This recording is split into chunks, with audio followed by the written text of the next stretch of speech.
She had become part of the cityscape, like an ancient tree trunk worn smooth by time, unnoticed, reliable, solid, forgotten.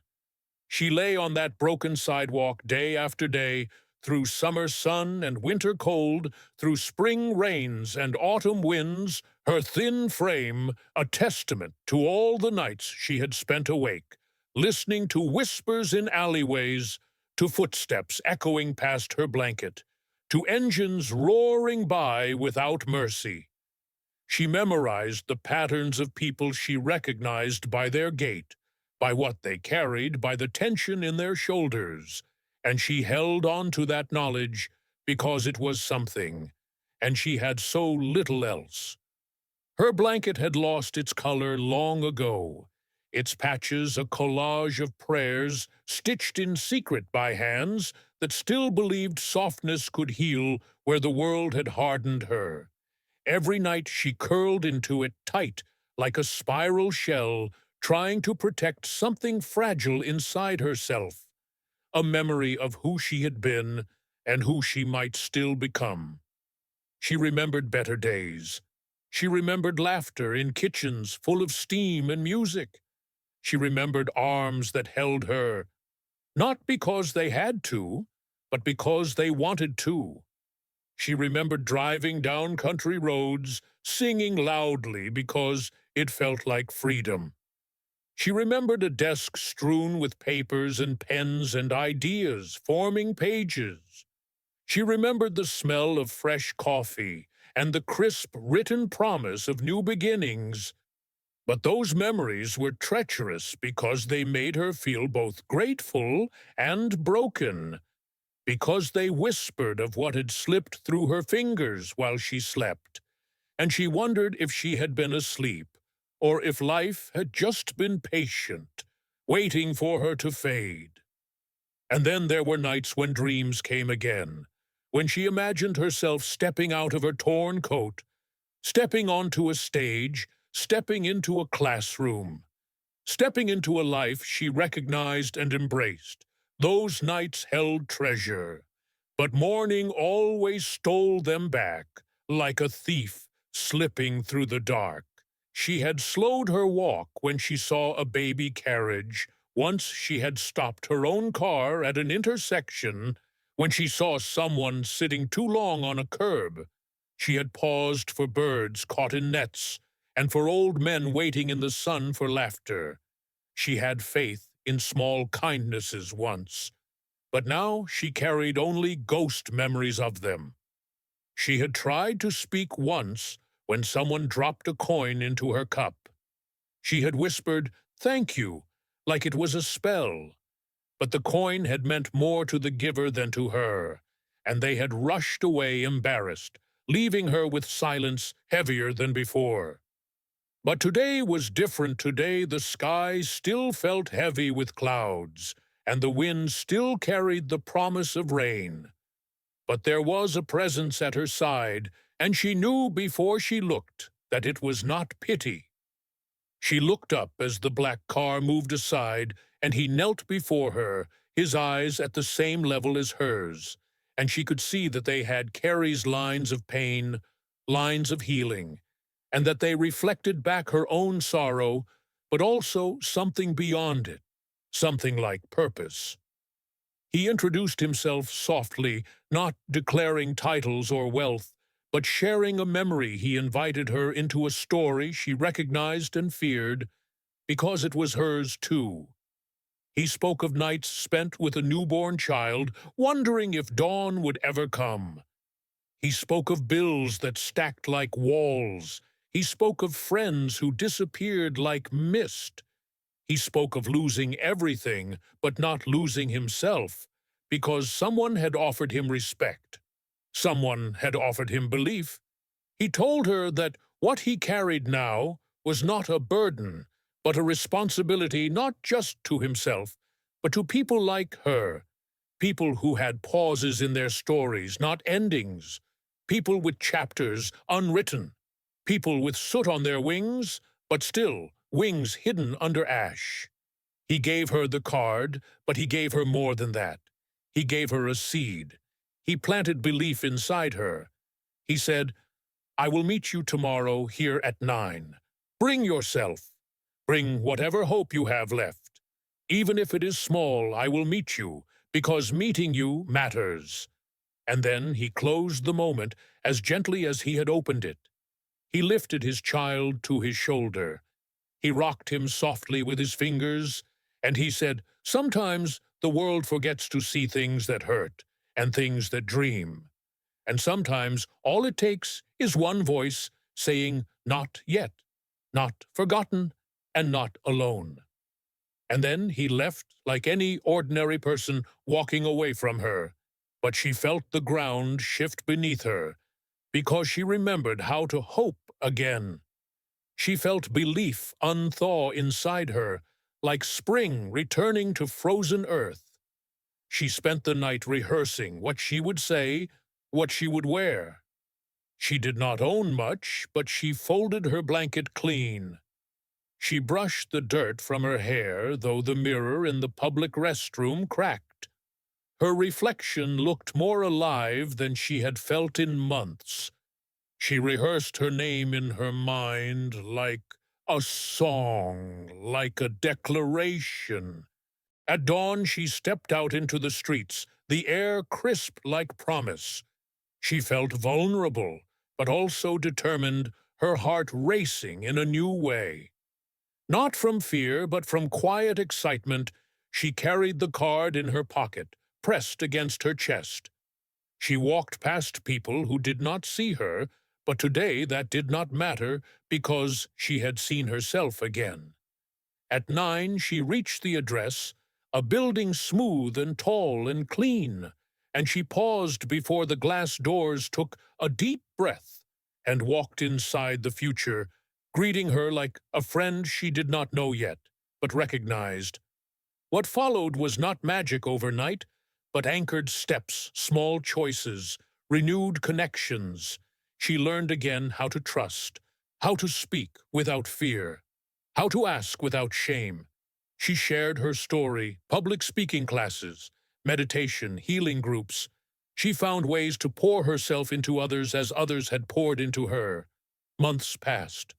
She found work. She found purpose. She found community. She found laughter again. She found a place to sing and to teach and to write that brought tears to other people's eyes, not from pity but from recognition, because she spoke truth from the streets, not from books. And in that time she never forgot him, the man who knelt, who believed, who held out that card, who carried a baby and carried hope.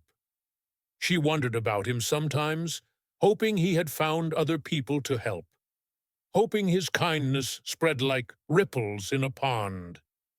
One autumn day she stood in front of a group of people, each one who had come from their own broken places, each one who had sat on pavement in silence and waited for someone to see them. She told them her story, and she asked them their names. She knelt before them. She whispered to them what he had whispered to her. "You are not invisible. You are not done. You are still becoming." And when someone cried, she held them. Someone who shook, she rocked them. Someone who whispered thank you. She only smiled because she remembered the moment when no one else remembered her. Because one moment, one man, one baby had shown her that invisibility was only the absence of attention, but attention was everything, and that stories are never over until someone writes another chapter, and she had written hers, and many more for others too. And so she walks the city now, sometimes with her own child, sometimes with her husband, sometimes alone, but always with eyes that see, always with hands that reach, always with a name. She says softly to strangers, because she learned that hearing your name can be the beginning of finding yourself again. She no longer sat on the cold pavement. Now she walked with a calm fire in her step, her eyes meeting those of strangers, not with fear, but with a quiet kind of power. The city that once rushed past her now seemed to pause for her, as if it remembered her presence, as if the wind itself whispered, "You are here, you matter, you are rising." She had found work first in a humble office, where she filed papers, answered phones, and listened carefully to every word, because she knew how precious being heard could be. She greeted every person who entered with warmth, even if they offered her only silence, because she remembered what silence used to feel like. And she vowed never to be part of that wall again. The man who had handed her the card, the one with the baby who stopped for her, became not just a turning point, but a compass in her life. She never forgot the look in his eyes, the weight in his voice, the belief wrapped inside his kindness. She asked about him often at the office where she started. She heard stories, stories of him helping others too. Not loudly, not with headlines, but in quiet ways. Finding people who had been forgotten and reminding them they were still whole. One day she gathered the courage to ask if she might speak with him, not for help, not for more, but to thank him, to tell him how his small moment of compassion had multiplied into waves of change. She wanted him to see that his kindness had grown roots, and that from those roots had blossomed something strong. They arranged to meet on a quiet Sunday morning in a park filled with tall trees and singing birds.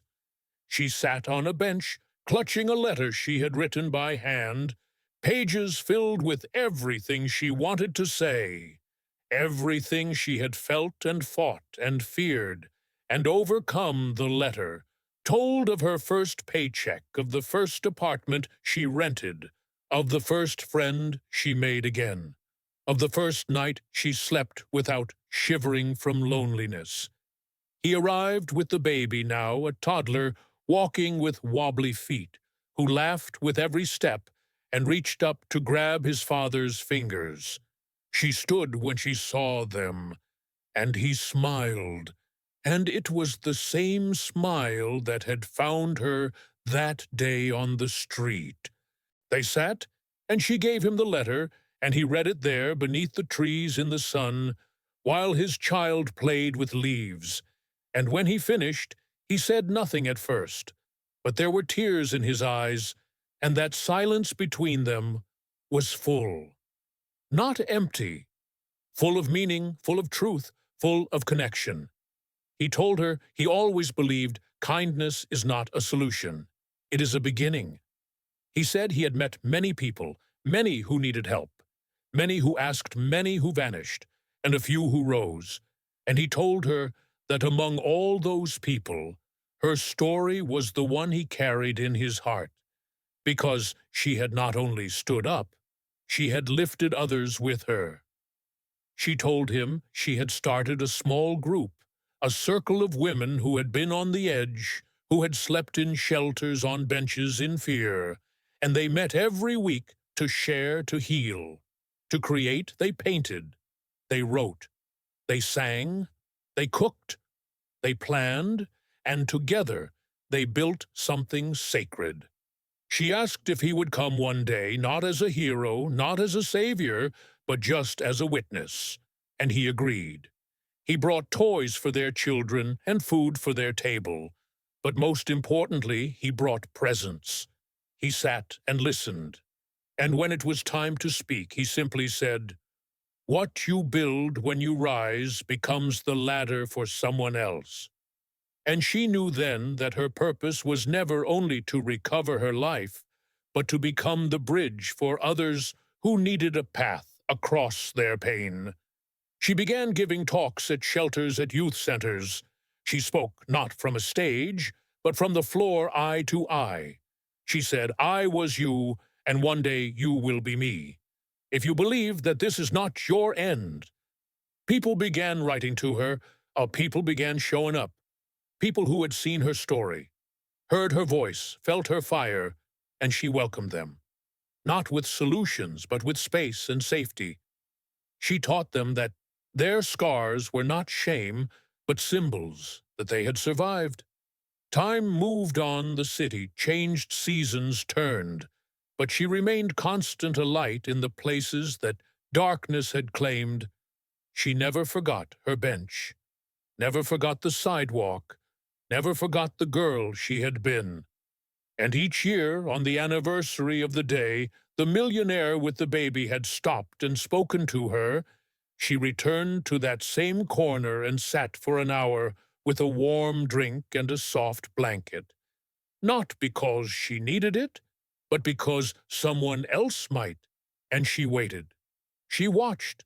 And if someone approached her eyes, tired, heart heavy, she would look up, smile, and say, "I see you, and that might be the beginning of everything." Because she had learned that the smallest act of kindness could bloom into forests of hope, that one voice saying, "I believe in you," could echo for lifetimes, and that no one is ever too far gone to be called back to themselves by love, by grace, by the simple fact of being seen.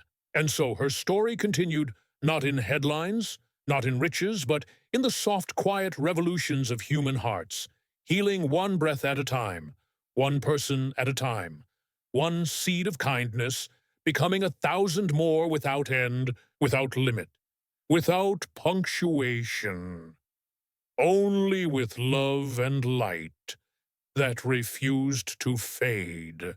She had become a story in the city, a quiet echo of transformation walking through streets that once shunned her. She carried the soft weight of memory in her bones, the memory of cold nights, hunger, fear, and invisibility, the memory of the moment someone saw her, the moment someone kneeled to meet her eyes and gave her a card with a time and a place and told her she was still alive and still becoming. In the early days after she walked through the glass doors of that building, she felt fragile, like a sapling shaken by wind. Every compliment felt like thunder, every new challenge like a storm. She reminded herself that growth is rooted in struggle, that strength is born in the moments we almost break, that every step forward, even the smallest, counted and mattered. She found work first in the office, then in a creative collective, where dreams were born of words, images, melodies. She brought her ideas, her voice, her truth, her experiences folded into art that spoke to the unspoken, the overlooked. She wrote poems and essays for shelters and youth groups. She painted murals in waiting rooms. She spoke at events not for fame, but to plant seeds of belief in people whose light had dimmed. The millionaire with the baby remained a quiet presence in her story. Sometimes she saw him from afar at gatherings or meetings, and they smiled and nodded, acknowledging the thread that had tied their lives together. That small moment when he chose to stop, when he chose to kneel. She had started a foundation with other survivors, a circle of people who had known the cracks of the pavement, the bitterness of rejection, the sting of absence. They named it the place of seeing, because they wanted to build spaces where people were met, where names were remembered, where eyes connected and souls breathed again. In those spaces, they offered classes, therapy circles, yoga, free meals, celebrations of coming back to oneself. They told stories of trying and failing, trying again, of belief. Breaking through the hardest places, they called each other by name. They welcomed tears. They counted courage. They honored transparency. They practiced compassion, not as an idea, but as a lifeline. The community grew, people walked in, broken, walked out with promise. They walked back with hope. And sometimes they walked out again, and sometimes walked back again, because healing is not a ladder, but a winding path, and each return was met with welcome and shared strength. She remembered the faces of the first group. She led the woman who learned to write her name boldly across paper, the man who found laughter in a shared lunch, the teenager who discovered art in his fingertips, the soldier who realized he was no longer alone. She remembered when someone said her name changed my life, and she realized voices could rebuild worlds. She wrote letters to the millionaire with the baby, telling him about murals and gatherings and people finding themselves again. She told him about the foundation. She told him about the lives that intertwined now because he stopped. She told him she would never forget that he had shown her she could rise and could help others rise. They met again one day at a gala, not for grandeur but for fundraising. They stood side by side. She introduced him as the first person who helped her remember her name, who showed her kindness can be a beginning. And he said, she is the living proof that seeing someone can change everything. The toddler turned child ran between them, reaching for both their hands, and she felt in that moment the full circle of life, of giving and receiving of hope, passed like a torch and kept alive by human connection. Time did not stop. She had new projects. She had dreams for buildings that offered art, healing, compassion, youth centers, libraries, quiet corners, and safe spaces. She had plans to extend the reach to villages, towns, places, even more forgotten corners. Every year she returned to that corner of pavement with a warm drink, a soft blanket, and a notebook. She would sit there for a while, no longer as someone lost, but as someone who had found her way. She would close her eyes and feel the city breathe around her and whisper, I see you and know I was seen, and I choose to see. And she would stand and walk away, but leave behind seeds of belonging, seeds of memory, seeds of seeing, because she learned that sometimes the longest stories begin with the smallest moments. Sometimes the deepest revolutions grow from single hearts beating loud enough to be heard above silence. And sometimes the strongest bridges are built not with grandeur, but with gesture. Gesture of compassion, gesture of attention, gesture that says you matter. And in that way her story had no end, waning, only expanding, endless pages, continuing across lives, cities, nations, one name at a time, one voice at a time, one heart at a time, becoming evidence that being seen, being heard, being believed is medicine for souls, medicine that travels outward forever, without punctuation, without marks, without end, only with the pulse of human love.